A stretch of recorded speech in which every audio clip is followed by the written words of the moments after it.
Hello mes belles, j'espère que vous allez tous bien. Moi, je vais très bien par la grâce de Dieu. Alors aujourd'hui, comment soigner les mycoses de manière naturelle?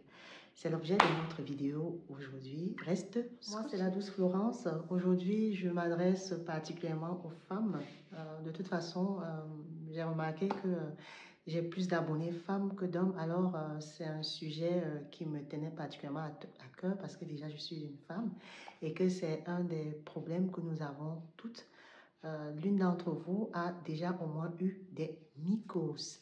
Et généralement, lorsqu'on aborde le thème de mycose, beaucoup de personnes se sentent mal à l'aise parce que généralement, les gens associent la mycose à de la saleté, les gens associent la mycose à un mauvais entretien de nos parties génitales, alors que non. Donc aujourd'hui, j'ai voulu aborder ce sujet avec vous. À l'époque, lorsque j'avais des mycoses ou lorsqu'on a généralement des mycoses, je crois que toute femme, généralement, va se rendre chez un gynéco et nous allons utiliser des ovules. Généralement, on utilise des ovules qui n'a pas encore utilisé les ovules, qui n'a pas encore déjà fait 7 jours d'abstinence où il fallait loger l'ovule en nous, attendre que vraiment tout parte en fait. Bref, moi, je ne suis pas une fan de ça, je n'ai pas vraiment apprécié ça. Alors, je suis allée sur Internet et j'ai essayé de regarder un peu ce que je pouvais faire pour pouvoir remédier à l'usage de l'ovule. Je voulais quelque chose de naturel. Alors, j'ai parcouru YouTube, j'ai regardé Google et je suis tombée sur quelque chose en fait qui me convient très bien.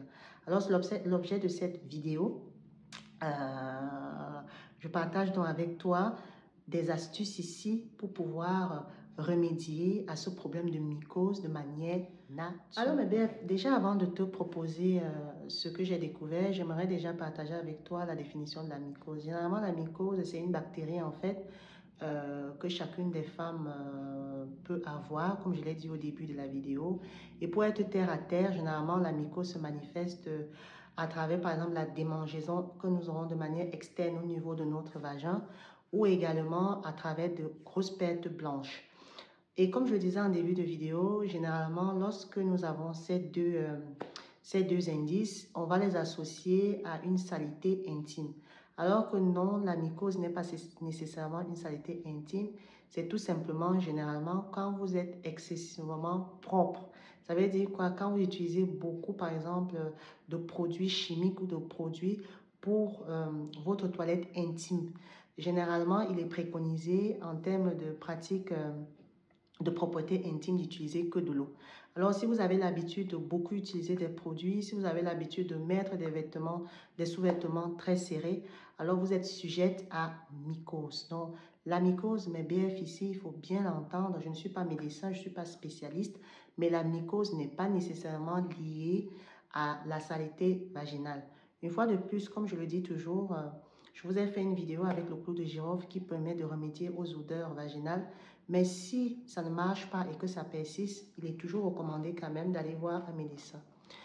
Alors, mes BF, je vous propose donc les éléments que j'ai retrouvés pour pouvoir remédier à ce problème.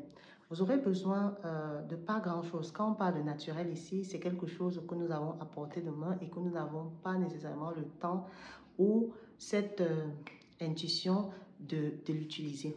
La première chose ici, si vous voulez remédier à votre mycose, c'est d'arrêter le sucre. Il faut réduire votre alimentation au niveau du sucre. Le sucre ici alimente un peu la bactérie qui est source de la mycose. Donc vraiment, je vous incite vraiment à réduire le niveau de sucre, de consommation, pardon, de sucre. De toute façon, vous savez, le sucre à long terme n'est même pas quelque chose de bon. J'ai besoin maintenant en termes d'éléments, des pépins de pamplemousse. Il faut savoir ici que le pépin de pamplemousse ici est quelque chose de très important. Le pépin de pamplemousse ici va réduire vraiment l'arrivée de la mycose. Il vous suffit juste de chauffer de l'eau comme du thé et de mettre vos pépins à l'intérieur et de consommer et le tout sera joué. La deuxième chose ici, et celle que j'utilise le plus, la deuxième astuce ici, ça va être l'huile de coco. Pour ceux qui n'ont pas l'huile de coco vierge, vous pouvez utiliser du beurre de karité et il vous faut aussi avoir l'huile essentielle arbre de thym. Je vous assure, je suis fan de cette huile essentielle, vraiment. Vous vous souvenez, je l'ai déjà utilisée pour pouvoir faire ma pâte dentifrice. Je suis fan. Ça vous aide au niveau des petites brûlures. Ça vous aide vraiment pour beaucoup de choses. Et vraiment, c'est très important. Donc, il vous suffit de mélanger votre huile de coco avec votre huile essentielle. Et j'indique encore ici, quand on parle d'huile essentielle, il ne faut pas dépasser plus de 3 gouttes. Alors, une fois que vous mélangez ça, vous mettez en externe de votre vagin et en interne de votre vagin. Je vous assure, au bout de 3 jours, vous n'aurez plus de démangement et vous n'aurez pas de perte blanche. Alors voilà ce que je voulais partager avec vous. Mais bref, il n'y a plus de raison de stresser lorsqu'on a une mycose. Vous avez la solution. Soit vous buvez, je peux appeler ça du thé au pépin de pamplemousse, soit vous utilisez la deuxième méthode que moi j'utilise et qui marche plutôt bien, c'est de combiner votre huile de coco avec votre huile essentielle d'arbre-tri. Voilà ce que je voulais partager avec vous. Je vous dis déjà à très bientôt. Portez-vous bien et sachez tout simplement, mes BF, que la vie reste amour. Au revoir.